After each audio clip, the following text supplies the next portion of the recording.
I am Dearest, 32 years old, and until 2 weeks ago, I was the beautiful eldest daughter who always did what was expected. Then my parents demanded, empty your life savings of $75,000 for your sister Isabel's startup. When I refused, their words cut deep. How dare you refuse to help your sister? You have always been selfish. I did not argue. I simply walked away. This morning, I finally turned on my phone to find 6 urgent calls waiting. If you are watching this from your phone, hit subscribe and share where you would escape to if family pressure became too much. My story might show you why sometimes walking away is the only way to be understood. Growing up in a middle-class neighborhood on the north side of Chicago, I learned early that being the eldest daughter meant one thing: responsibility. Our modest 2-story brick house with the small backyard was where I first understood that my sister, Isabel, and I lived under different sets of rules. My parents, both teachers at the local high school, had clear expectations for me as the eldest. "Dearest, you need to set an example," became the soundtrack of my childhood, starting when I was just 7 and Isabel was 4. While other kids my age spent weekends riding bikes or having sleepovers, I was expected to help with chores, watch my sister, and maintain perfect grades. Why do I always have to wash dishes while Isabel gets to watch television? I asked my mother one evening when I was 12. She barely looked up from grading papers. "Because you are older and need to learn responsibility. Your sister is still young." This pattern continued throughout our childhood. When I wanted to join the school band in 6th grade, my parents told me it would interfere with my academic focus. Yet 2 years later, they drove Isabel to private dance lessons 3 times a week, rearranging the family's schedule to accommodate her passion. Our bedrooms told the story without words. Mine was practical, with secondhand furniture and bookshelves filled with classics my parents insisted would help my education. Isabel's room was redecorated every few years with trendy furniture, posters of her favorite bands, and a television she received for her 12th birthday. When I asked for similar items, the answer was always the same: "We cannot afford extravagances. You need to be practical, dearest." By high school, the differences became even more pronounced. I worked part-time at the local grocery store, saving most of my earnings for college while contributing to household expenses. Isabel received an allowance without expectations. She spent weekends at the mall with friends while I divided my time between studying and household responsibilities. My 16th birthday remains particularly vivid in my memory. I had hoped for a small gathering with my few close friends, nothing elaborate. The day arrived, and my parents announced we needed to attend Isabel's regional dance competition instead. "We can celebrate your birthday next weekend," my father said, not noticing my disappointment. Here's your part 2, rewritten professionally, polished, same length and structure, no meaning added or removed. My birthday cake ended up being a hasty afterthought, served at 11 at night when we returned home after celebrating Isabel's 3rd-place trophy at her favorite ice cream parlor. "You are almost an adult now," my mother explained when she saw my eyes glistening. "Surely you understand these opportunities are important for your sister's future." The college decision process crystallized everything. Despite maintaining a 3.9 GPA and participating in volunteer work that left me little personal time, my parents directed me toward practical options. "Art history is a hobby, not a career," my father lectured when I expressed interest in that field. "Finance will give you stability." Isabel, meanwhile, was encouraged to follow her heart and explore her creativity. My parents spent thousands on summer arts programs for her, while I worked extra shifts to afford my textbooks. "Your sister is different," my mother explained during one particularly heated discussion. "She has a creative spirit that needs nurturing. You have always been more practical and independent." The irony was that I had never been given the chance to be anything else. Despite everything, I loved my family deeply.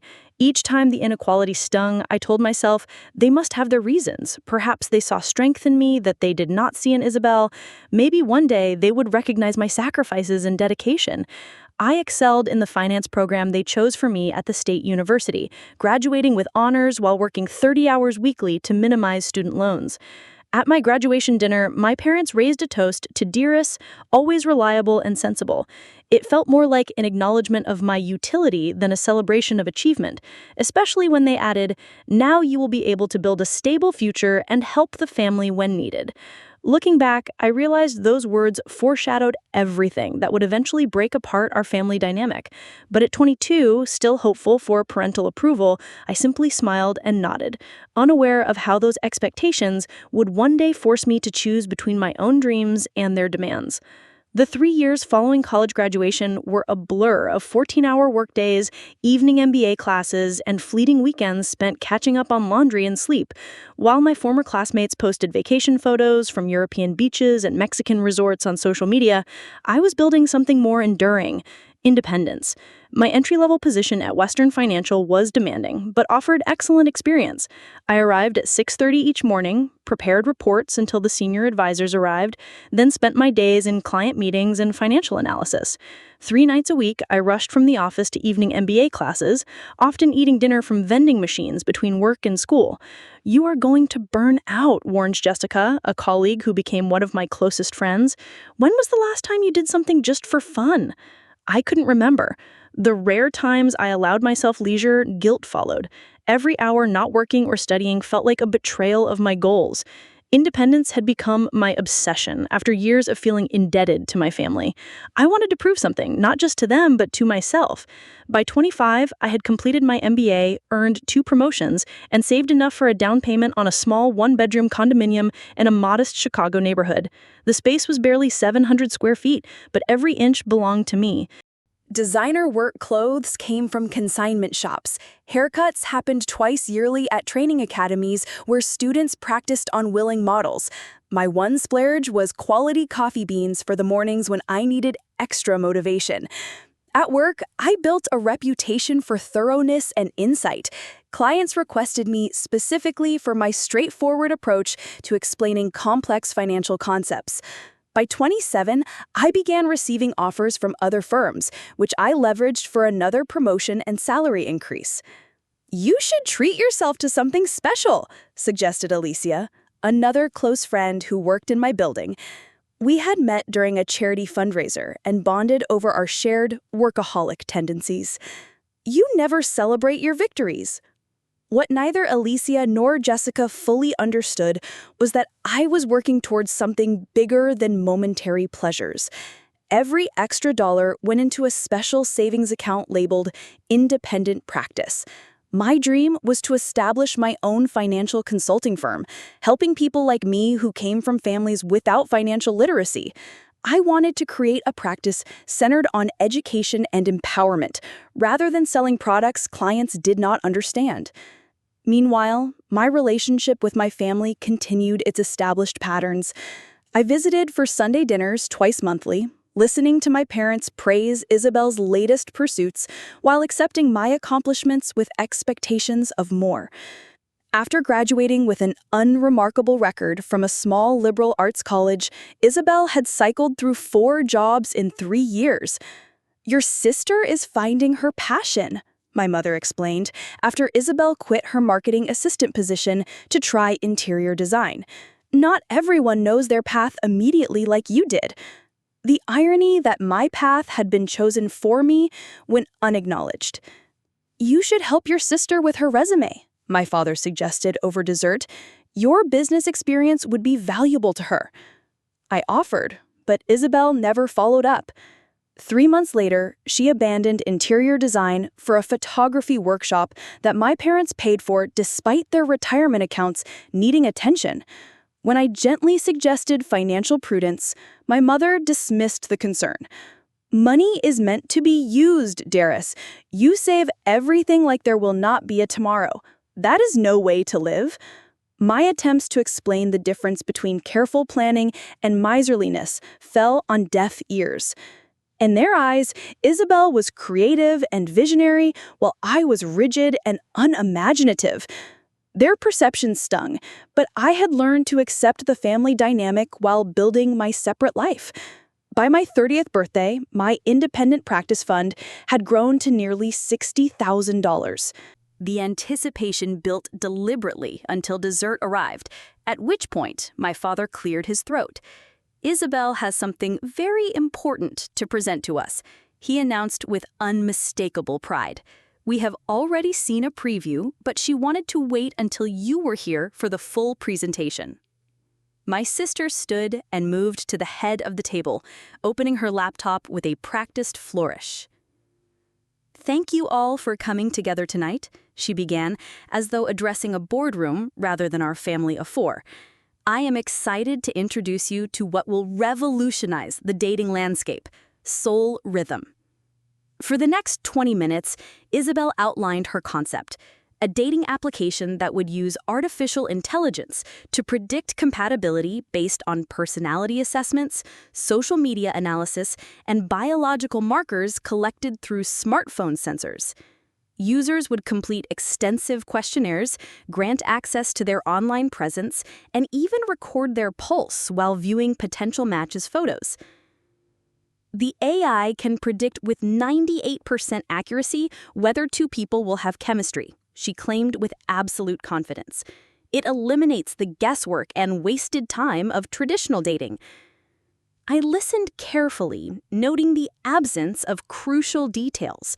How had this 98% accuracy been determined? What algorithms would process this data? Who would develop the complex AI systems she described? Most importantly, what qualifications did Isabel have to launch such a technically sophisticated platform? When she finished with a dramatic flourish, my parents applauded enthusiastically. "Isn't this incredible?" my mother asked, turning to me expectantly. "It is certainly ambitious," I replied carefully. "May I ask a few questions?" Isabel nodded magnanimously. "Of course, I have anticipated most concerns in my business plan." "Who is developing the AI component? That requires specialized expertise."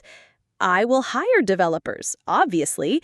The important part is the concept, which is 100% mine." "Have you researched the dating app market? It is highly saturated and dominated by established players with massive user bases." Isabel's smile tightened slightly. "My concept is completely different. Did you not hear the part about biological markers? Nobody else is doing that." "Because it might raise significant privacy concerns," I noted gently. "Have you consulted with any legal experts about data collection regulations?" My father interrupted before Isabel could respond. "Dearest, your sister is not looking for problems. She is sharing an exciting opportunity." "I am just asking questions any investor would ask," I explained, trying to keep my tone supportive. "These are important considerations." "Well," my mother interjected brightly, "the exciting news is that we're moving forward with this. Your father and I have already committed to investing $50,000 from our retirement fund to get things started." I nearly choked on my coffee. 50,000? That is a significant portion of your retirement savings. "Some things are worth the risk," my father said firmly. "We believe in your sister's vision." Isabel beamed at them before turning to me. "And that is where you come in, dearest. We need additional capital to make this happen properly. I need $75,000 more to secure the development team and launch the marketing campaign." The room fell silent as I processed her words. $75,000, almost exactly the amount I had saved for my own business, the culmination of years of sacrifice and planning. "That is a significant amount," I said finally. "Have you approached any professional investors?" Isabel waved her hand dismissively. "Actually, I have been saving to start my own financial consulting practice," I admitted, having never shared this dream with him before. "I am less than 2 years away from my goal." There was a moment of silence before Isabel laughed incredulously. "A financial practice? Seriously? You would prioritize something boring like that over a revolutionary tech startup? This is exactly why I hesitated to ask you for help." "Your practice can wait," my father said dismissively. "This opportunity for your sister will not. You can always restart your savings after Soul Rhythm succeeds." As they continued pressing me, their assumptions became clear. My dreams were dispensable. My sister's were essential. My savings existed not from my future, but as a family emergency fund to be accessed whenever needed. Most painfully, they genuinely could not understand why I would hesitate to hand over everything I had worked for. By the end of the evening, lines had been drawn that would prove impossible to cross. What had begun as a startup presentation had revealed the true dynamics of our family in ways I could no longer ignore or excuse. "I cannot invest $75,000 in this project," I finally stated after nearly an hour of circular arguments. My voice was calm but resolute, having weathered their increasingly emotional appeals. "It represents my entire financial future, and I do not believe the business plan is developed enough to justify that level of investment." My father's face flushed deep red, a vein pulsing at his temple. "How dare you refuse to help your sister after everything this family has done for you? What exactly has this family done for me that I have not repaid tenfold?" The question escaped before I could temper it, releasing years of unspoken resentment. "We raised you, educated you, supported you, and now, when we ask for your help, you turn your back on us?" "I am not turning my back on anyone," I explained, struggling to maintain composure. "I am simply saying this particular investment does not make financial sense. I would be happy to help Isabel develop a more structured business plan, connect her with proper investors, or contribute a smaller amount to a prototype development." "A smaller amount?" she scoffed. "Like what? A few thousand? That won't even cover the initial design work." "Perhaps that indicates the concept needs refinement." I suggested starting smaller would allow you to test assumptions before committing massive resources. "There you go again. Always thinking small," my father interrupted. "Your sister thinks big. That is why she will be successful while you count pennies for the rest of your life." Each word landed like a physical blow, confirming what I had long suspected. In their eyes, my financial responsibility was a character flaw rather than a virtue. My careful planning was evidence of limited vision, not disciplined foresight. "You have always been selfish, dearest," my mother added, her voice hardening. "Always keeping score, always holding back." "Selfish?" I repeated, genuinely astonished. "I started working at 16 to help with household expenses. I chose the college and major you wanted. I visit regularly, help with repairs around the house, and have never asked for anything in return. How exactly does that qualify as selfish?" A tense silence followed before my mother spoke again, her voice quieter but more cutting. "You want to know what we did with your college fund? The money your grandparents left specifically for your education?" My father shot her a warning look, but she continued. "We had to use it to pay off credit card debt from Isabel's dance competitions and special summer programs. We always meant to replace it, but never could. That is why you had to take student loans while Isabel went to college debt-free." The revelation struck like lightning, illuminating decades of family dynamics in one blinding flash. Money that had been specifically designated for me had been redirected to my sister without my knowledge. While I worked multiple jobs to minimize the loans I now understood had been unnecessary. "I see," was all I could manage, my mind racing to recalibrate 32 years of family history. "We did what we had to do," my father defended. "Isabel needed those opportunities. She has always been the one with the bright future in this family." The room fell completely silent. Had he realized what he had just said? I looked at my sister, expecting perhaps a hint of embarrassment or discomfort at such a blatant statement of favoritism. Instead, I found her smirking slightly, a look of vindication in her eyes. In that moment, something fundamental shifted within me. All the years of telling myself it was my imagination, that my parents did not truly favor my sister, that my contributions were valued, even if rarely acknowledged, collapsed under the weight of undeniable truth. I had never been, nor would I ever be, an equal member of this family. Memories cascaded through my mind, birthdays overlooked, achievements minimized, sacrifices expected rather than appreciated. The constant message, subtle but persistent, Isabel matters more. Isabel deserves more. Isabel is more. And now they expected me to sacrifice my dream, the independent future I had worked tirelessly to build, to fund another of her impulsive ventures, not as a carefully considered investment, but as an obligation. My refusal evidence of moral failure rather than financial prudence. I need to leave, I said quietly, gathering my purse and the untouched business proposal. That is it? You're just walking away? My mother demanded. We are not finished discussing this. Yes, we are, I replied with a calm that surprised even me. There is nothing more to discuss. I will not be investing in Soul Rhythm.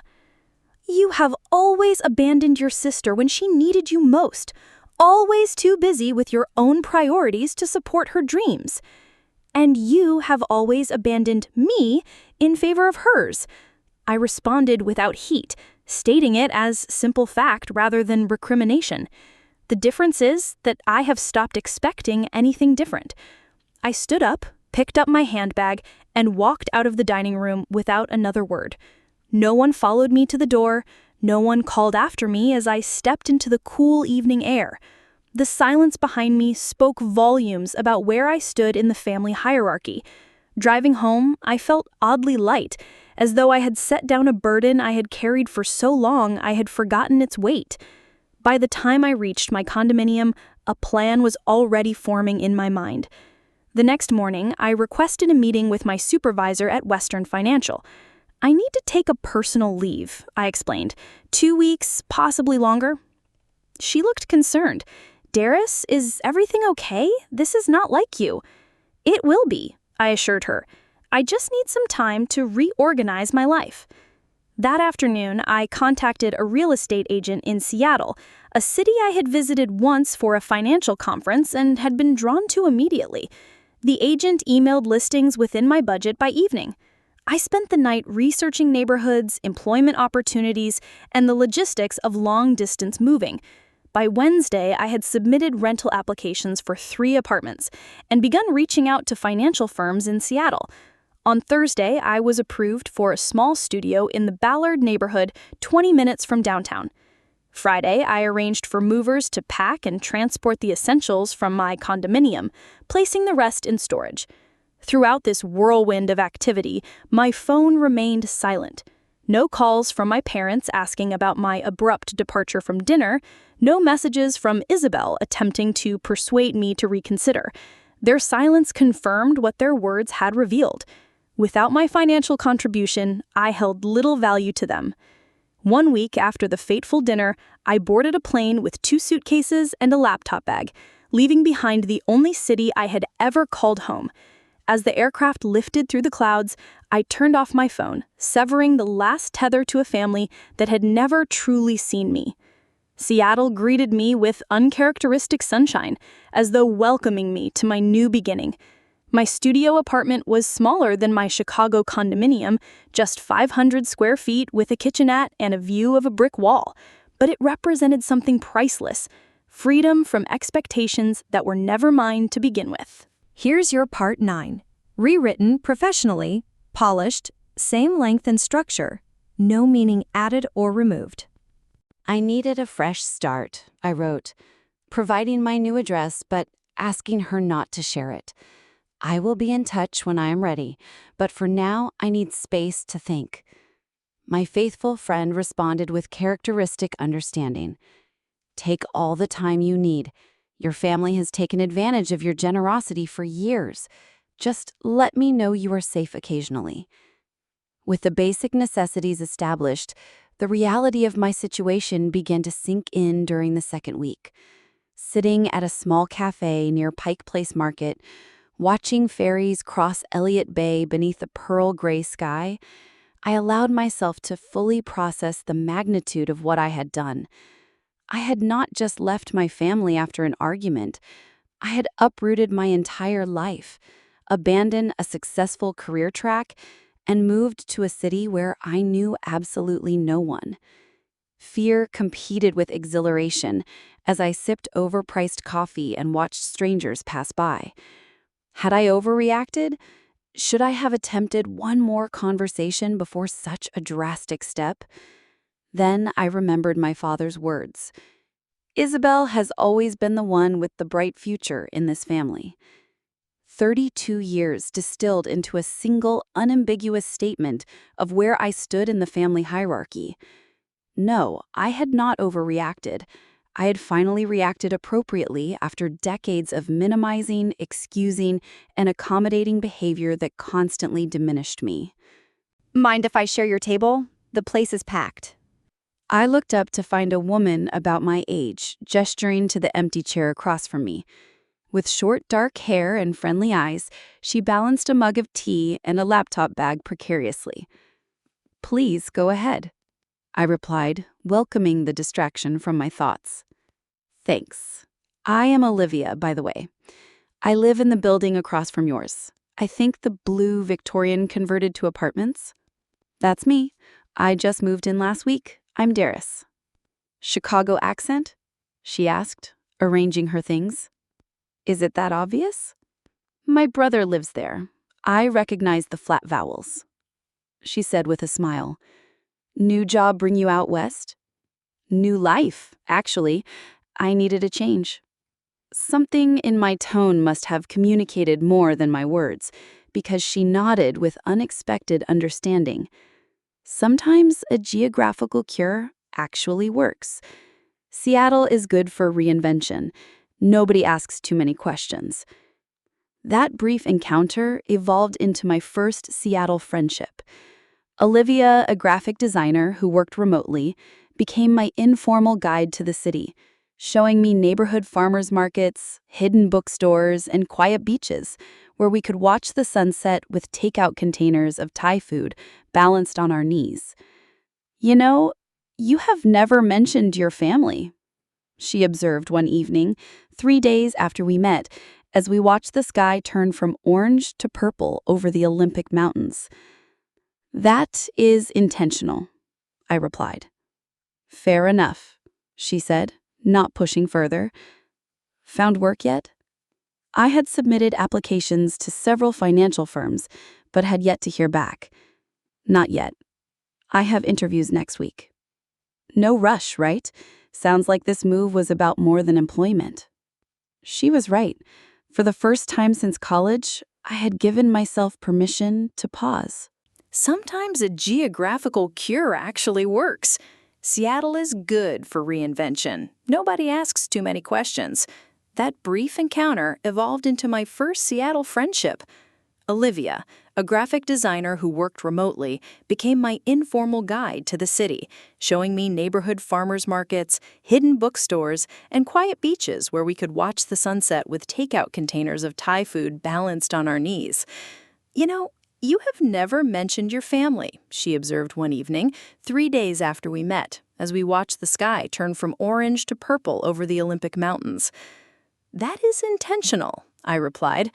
"Fair enough," she said, not pushing further. "Found work yet?" I had submitted applications to several financial firms, but had yet to hear back. "Not yet. I have interviews next week." "No rush, right? Sounds like this move was about more than employment." She was right. For the first time since college, I had given myself permission to pause. I needed a fresh start, I wrote, providing my new address, but asking her not to share it. "I will be in touch when I am ready, but for now I need space to think." My faithful friend responded with characteristic understanding. "Take all the time you need. Your family has taken advantage of your generosity for years. Just let me know you are safe occasionally." With the basic necessities established, the reality of my situation began to sink in during the second week. Sitting at a small cafe near Pike Place Market, watching ferries cross Elliott Bay beneath a pearl gray sky, I allowed myself to fully process the magnitude of what I had done. I had not just left my family after an argument.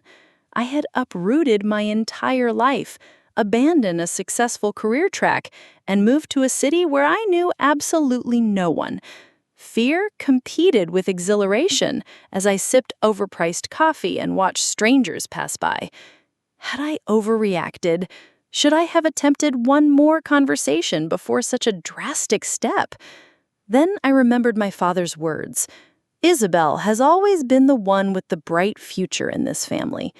32 years distilled into a single, unambiguous statement of where I stood in the family hierarchy. No, I had not overreacted. I had finally reacted appropriately after decades of minimizing, excusing, and accommodating behavior that constantly diminished me. Mind if I share your table? The place is packed. I looked up to find a woman about my age, gesturing to the empty chair across from me. With short dark hair and friendly eyes, she balanced a mug of tea and a laptop bag precariously. "Please, go ahead," I replied, welcoming the distraction from my thoughts. "Thanks. I'm Olivia, by the way. I live in the building across from yours. I think the blue Victorian converted to apartments." "That is me. I just moved in last week. I'm DRS. "Chicago accent?" she asked as arranging her things. "Is it that obvious?" "My brother lives there. I recognize the flat vowels," she said with a smile. "New job bring you out west?" "New life, actually. I needed a change." Something in my tone must have communicated more than my words, because she nodded with unexpected understanding. Inter evolved into my first Seattle friendship. Olivia, a graphic designer who worked remotely, became my informal guide to the city, showing me neighborhood farmers markets, hidden bookstores, and quiet beaches where we could watch the sunset with takeout containers of Thai food balanced on our knees. "You know, you have never mentioned your family," she observed one evening, 3 days after we met, as we watched the sky turn from orange to purple over the Olympic Mountains. "That is intentional," I replied. "Fair enough," she said, not pushing further. "Found work yet?" I had submitted applications to several financial firms, but had yet to hear back. For the first time, though, I did not feel panicked. Instead, I used the pause to evaluate what I truly wanted rather than what was expected of me. I spent mornings exploring my new neighborhood, afternoons reading books I had never had time for, and evenings writing in a journal, documenting thoughts and feelings I had suppressed for years. "I don't even know who I am when I am not being responsible for everyone else," I wrote one night. "What do I actually enjoy? What matters to me beyond meeting obligations and saving for some future that keeps getting postponed?" These questions had never seemed relevant before.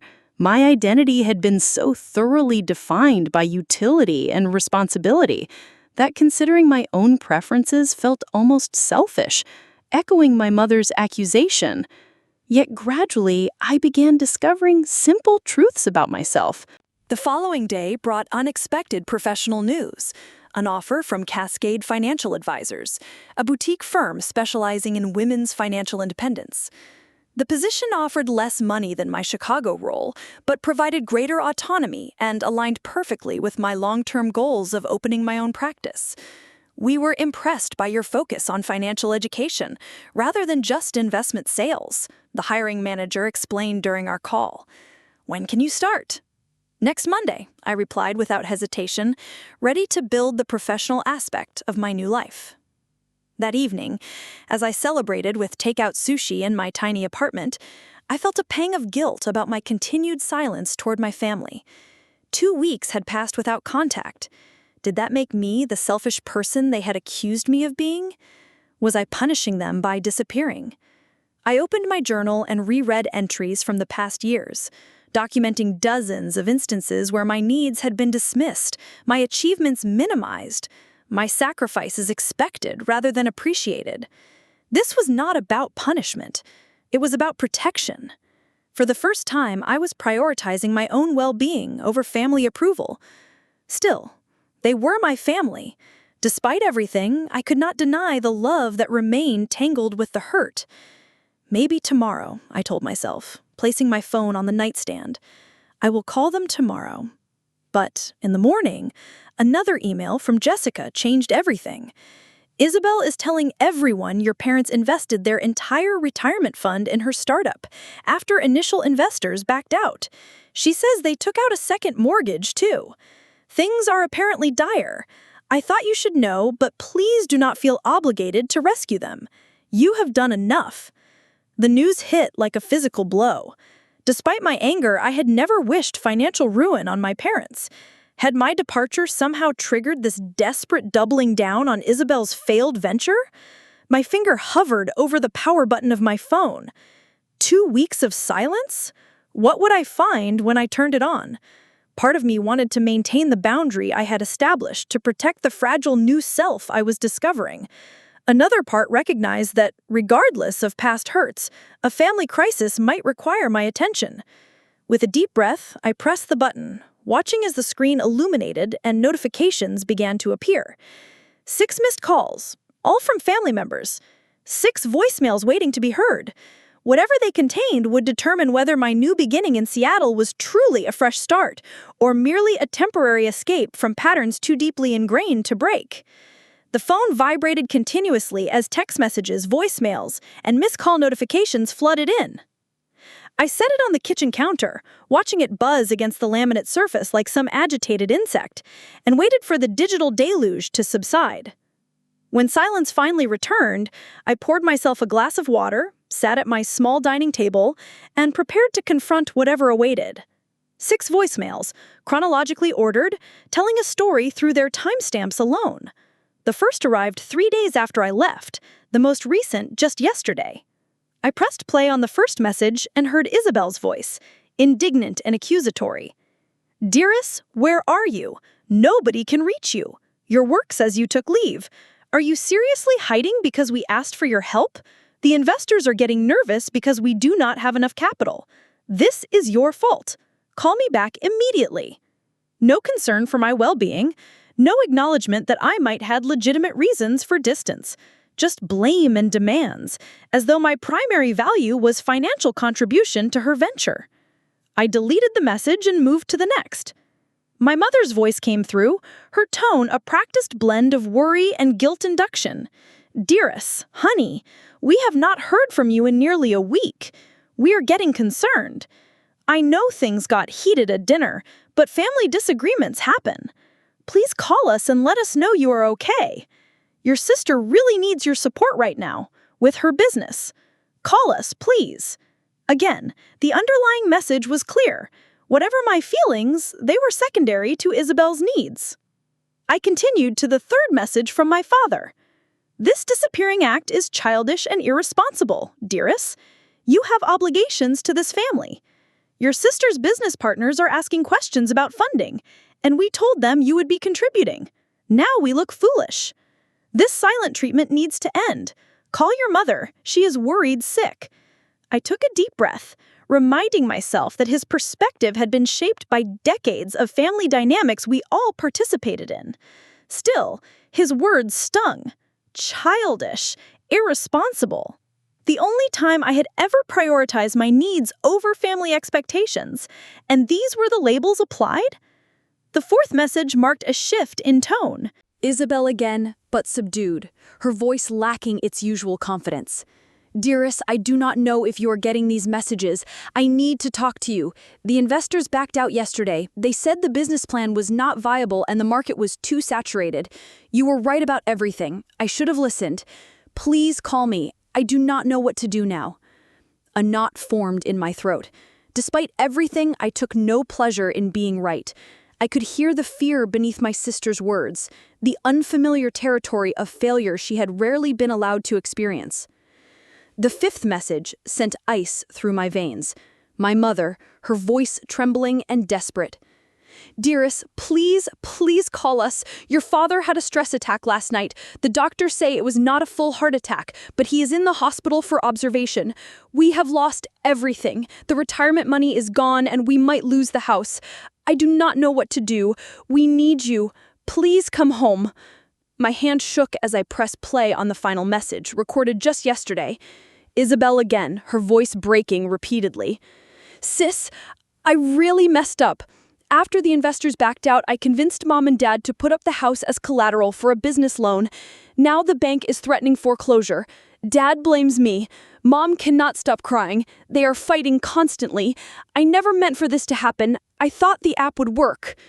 I set the phone down and walked to the window, staring out at the brick wall that had become strangely comforting in its solidity and simplicity. The messages revealed a familiar pattern: crisis, blame, then desperate appeals for rescue. Only this time, the stakes were drastically higher than ever before. My first instinct was to book an immediate flight to Chicago, empty my savings, and try to salvage what remained of my parents' retirement and home. The pull of responsibility ingrained since childhood tugged powerfully. I was the reliable one, the fixer, the responsible daughter who sacrificed her needs for family harmony. But something had changed in me during these 2 weeks of separation. I could see the pattern with clarity that had previously eluded me. If I rushed in now with financial rescue, nothing would fundamentally change. The same dynamics would persist, Isabel taking risks without consequences, my parents enabling her while expecting me to provide the safety net, all of us trapped in roles assigned decades ago. I picked up my phone and called the hospital my mother had mentioned in her message. After navigating the automated system and providing my father's information, I spoke with a nurse on his floor. He was admitted with chest pains 2 days ago, she confirmed, but his cardiac enzymes came back normal and the stress test showed no blockages. The doctor is likely to release him tomorrow with medication for high blood pressure and recommendations for stress management. Relief washed over me. While my father's condition was certainly serious, it was not the life-threatening crisis my mother's message had implied. With that immediate concern addressed, I called Jessica. "Can you discreetly find out how bad their financial situation really is?" I asked after explaining the voicemails. She said, "I can try. My cousin works at First Midwest Bank. He might be able to give general information without specifics." 2 hours later, Jessica called back. "It is not good, but not as catastrophic as they made it sound. They did take a second mortgage about 10 days ago for $75,000. Combined with the retirement fund withdrawal, they invested about $125,000 total in Isabel's venture. The house is worth around $300,000, so they are not underwater yet, but they are definitely overextended." "Thank you," I said, processing this information. "I appreciate you doing this." "What are you going to do?" she asked. "Not what I would have done 2 weeks ago. I need to make some calls." Over the next 24 hours, I spoke with a financial advisor specializing in retirement recovery, a real estate attorney who could advise on avoiding foreclosure, and a therapist who worked with families in crisis. I compiled resources, options, and recommendations without contacting my family directly. I also called my new employer at Cascade Financial to explain the situation and request a flexible start date. "Family financial crisis," I explained simply. "I need to address it before I can fully commit here." "Take the time you need," the hiring manager said. "The position will be waiting. Family comes first." Her words gave me pause. Family comes first. How often had that phrase been weaponized to demand my sacrifice while excusing others from responsibility? This time, I would define what family comes first meant on my own terms. After careful consideration, I drafted an email to my parents and Isabel from my new account, breaking my silence intentionally and strategically. "I have received your messages and understand the seriousness of the situation. I am safe and well, having needed space to reassess our family dynamics after our last interaction. I am willing to help, but not in the way I have in the past. I have arranged for you to meet with financial advisor Robert Williams on Monday at 2 p.m. at his Chicago office. Further assistance will depend on our conversation during that meeting." I included the advisor's contact information and office address, then pressed send before I could second-guess myself. Within minutes, my phone rang with my mother's number. I let it go to voicemail, then listened to her tearful relief and renewed pleas to call immediately. I responded with a brief text. "I am not ready for direct conversation yet. Please focus on gathering the financial documents for Monday's meeting. We will talk then." Firm boundaries were new territory for me, but as uncomfortable as they felt, I recognized their necessity. This crisis offered an opportunity to reset long-established patterns, but only if I maintained the clarity that distance had provided. By Sunday evening, I had compiled a comprehensive assessment of their financial situation based on the information Jessica had gathered and my own professional knowledge. The picture was concerning but not hopeless. With proper restructuring, budgeting discipline, and possibly selling some assets, my parents could recover much of their retirement security. The house could be saved if prompt action was taken. The real question was not whether I could help them navigate this financial crisis. I could, and part of me wanted to. The question was whether doing so would perpetuate the unhealthy dynamics that had defined our family for decades, or whether this crisis might become a catalyst for meaningful change. Monday's meeting would determine whether my family truly wanted my help and guidance, or merely my money and acquiescence. It would also reveal whether I had truly changed, or if I would fall back into familiar patterns of self-sacrifice to maintain peace. As I prepared for bed Sunday night, I realized that regardless of the outcome, I had already achieved something significant. I had broken a lifelong pattern of automatic response to family demands. Whatever happened next, that represented growth I was unwilling to surrender. The conference room of Robert Williams Financial Advisors felt neutral and professional, exactly the environment I had hoped for when arranging this meeting. Through the video screen, I could see my family seated together on one side of a polished oak table. My father looking pale but alert, my mother fidgeting with a tissue, and Isabel uncharacteristically subdued in a conservative blouse rather than her usual trendy attire. "Thank you all for coming," I began, my voice steadier than I had anticipated, "and thank you, Robert, for facilitating this discussion." The financial advisor nodded professionally. "I have reviewed the documentation your parents provided. Shall we begin with a summary of the current situation?" For the next 20 minutes, Robert outlined the extent of my family's financial predicament in clear, unemotional terms. The retirement account had been nearly emptied, with significant tax penalties incurred for early withdrawal. The second mortgage had unfavorable terms due to the rushed application. Isabel's business had been incorporated improperly, leaving my parents personally liable for certain expenses.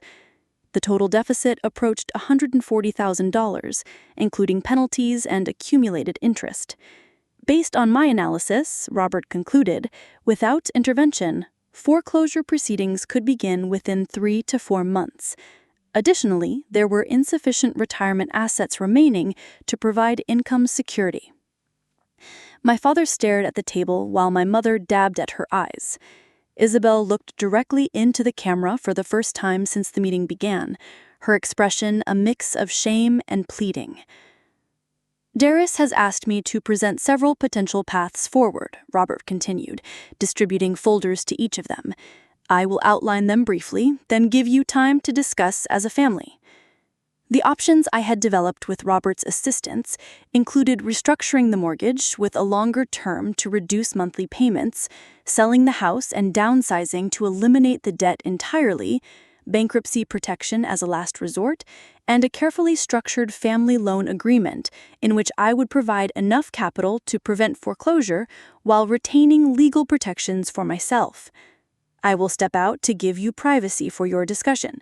I will place a legal pad before you. Please note any questions for when I return." When the door closed behind him, silence filled both rooms for nearly a full minute. "You just disappeared," my mother finally said, her voice barely above a whisper. 2 weeks without a word. We thought something terrible had happened." "Something terrible did happen," I replied calmly. "At our last dinner, I discovered that my place in this family has never been what I thought it was. Dad said Isabel was the one with the bright future. You revealed you had spent my college fund on her activities. When I refused to empty my savings for another of her ventures, I was called selfish and ungrateful." "We were upset," my father interjected. "People say things they do not mean when they are upset." "Do they? Or do they finally say what they truly think when emotions override social filters?" I asked. Either way, I needed space to evaluate whether I wanted to continue participating in a family dynamic where I am valued primarily for what I can provide, rather than who I am. "That is not fair," my mother protested weakly. "Isn't it? When was the last time either of you asked about my dreams, my goals, my happiness? When Isabel announced her startup idea, you immediately invested your retirement funds.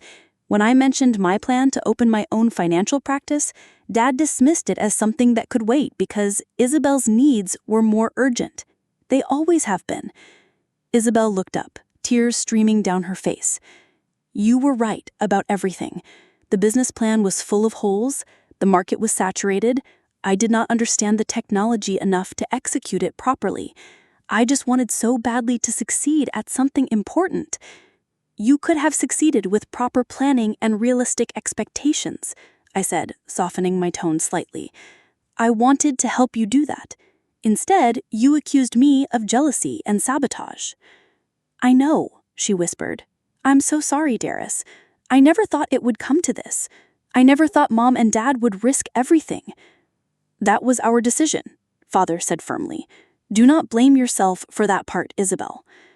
"But it is exactly that pattern that brought us here. Isabel takes risks without considering consequences.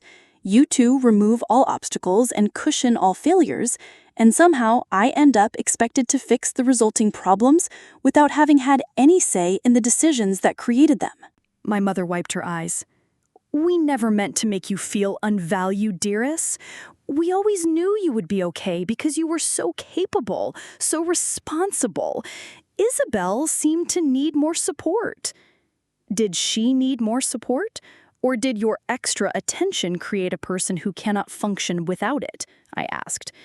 "By treating us so differently, you harmed both of us, just in different ways." My father looked up, meeting my gaze directly for perhaps the first time in years. "Where are you, dearest? Will you come home and help us sort this out?" "I am in Seattle. I have taken a position with a financial consulting firm here and rented an apartment. I am building a new life, one where my worth is not determined by how useful I can be to others." "Seattle?" My mother looked stunned. "You moved across the country without telling us?" "I needed a clean break to gain perspective. I am willing to help you navigate this financial crisis, but my assistance comes with conditions this time." The three of them exchanged glances before my father asked, "What conditions?" "First, I will not simply write a check and disappear. Any financial assistance will be structured as a formal loan with legal documentation and repayment terms, not a gift or family obligation. Second, all four of us will attend family therapy sessions via video conference. We have patterns that have damaged all of us in different ways. If we do not address them, we will end up back in crisis eventually. Third, Isabel needs to take responsibility for her part in the situation. That means finding employment immediately, contributing to the household expenses, and developing a repayment plan for her portion of the lost investment. Finally, my parents need to acknowledge that I am building my own life now, with goals and priorities that are just as valid as Isabel's. My savings are for my future, not a family emergency fund." Silence fell again as they absorbed my terms. I had never spoken to them this way before, with clear boundaries and expectations rather than automatic acquiescence. "And if we refuse these conditions?" my father finally asked, a hint of his usual authority returning to his voice. "Then you will need to pursue one of the other options Robert outlined. Sell the house, restructure independently, or consider bankruptcy protection. I will always be your daughter and Isabel's sister, but I will not sacrifice my well-being or financial security for a family system that consistently devalues me." My mother began to cry in earnest. This time, not the manipulative tears I had often seen during family disagreements, but deep, body-shaking sobs that expressed genuine grief. "We never meant to hurt you. We never saw... I never realized." "I believe you, but impact matters more than intention. You did hurt me, repeatedly and deeply. I am willing to work toward healing those wounds, but not by returning to old patterns." Isabel reached across the table and took our mother's hand. "I will get a job this week, Mom, and I will start repaying what I can. Dearest is right about everything." My father sat silently for several moments before speaking. "I said things I regret deeply about your future, about your practice being less important. The truth is, I have always been proud of you, dearest. So responsible, so capable. Perhaps I took that for granted. Perhaps we all did. Thank you for saying that, I replied, feeling a knot in my throat. We spent the next hour discussing practical next steps. Robert returned, and together we developed a preliminary plan. I would provide a structured loan to prevent immediate foreclosure. My parents would consult with a mortgage specialist about refinancing options, and Isabel would begin job hunting immediately. And all of us would commit to weekly family therapy sessions. This is just the beginning of a long process, I cautioned as the meeting concluded. Financial recovery takes time. Relationship recovery takes even longer. Will you ever come back to Chicago? My mother asked, her voice small and uncertain. I do not know, I answered honestly. Right now, Seattle feels like the fresh start I needed. I'm discovering parts of myself that were buried under family expectations for decades. I need to see where that journey leads before I can answer that question. As we said our goodbyes, I noticed something shift in Isabel's expression, a new awareness in her eyes as she looked at me. I never realized how much I took from you. Not just money or attention, but the chance to be your authentic self. I'm truly sorry, sis. It was the most genuine thing my sister had ever said to me. 6 months later, much had changed. My parents had successfully refinanced their mortgage with better terms. My father had retired from teaching as planned, but taken a part-time position as a tutor to supplement their income. My mother had started counseling for her anxiety, which had driven much of her enabling behavior over the years. Isabel had perhaps changed most dramatically. After securing an entry-level position at a marketing firm, she had enrolled in night classes for business administration, approaching her education with unprecedented discipline. During our now regular video calls, she asked questions about financial planning and budgeting, seeming genuinely interested in developing skills she had previously disdained.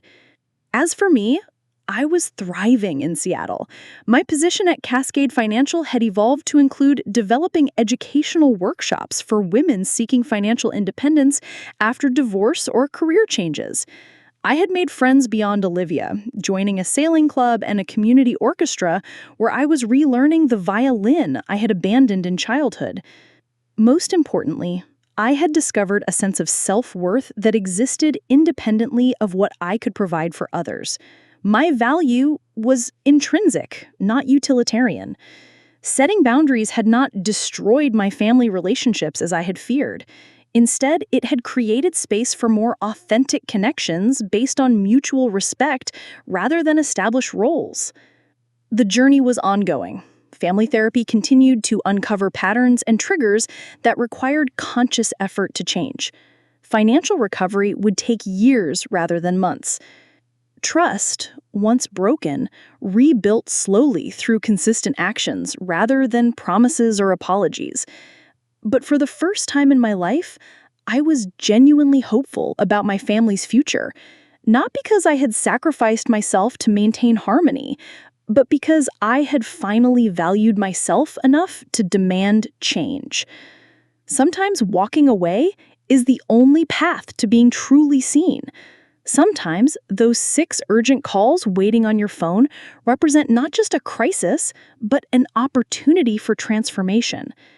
And sometimes the most selfless thing you can do for those you love is to finally, belatedly, love yourself first. Have you ever had to walk away from a relationship to gain perspective? What boundaries have you set that changed everything? Share your experience in the comments below. And do not forget to subscribe if this story resonated with you. Thank you for listening to my journey from obligation to empowerment. Remember, you deserve to be valued for who you are, not just what you can provide for others.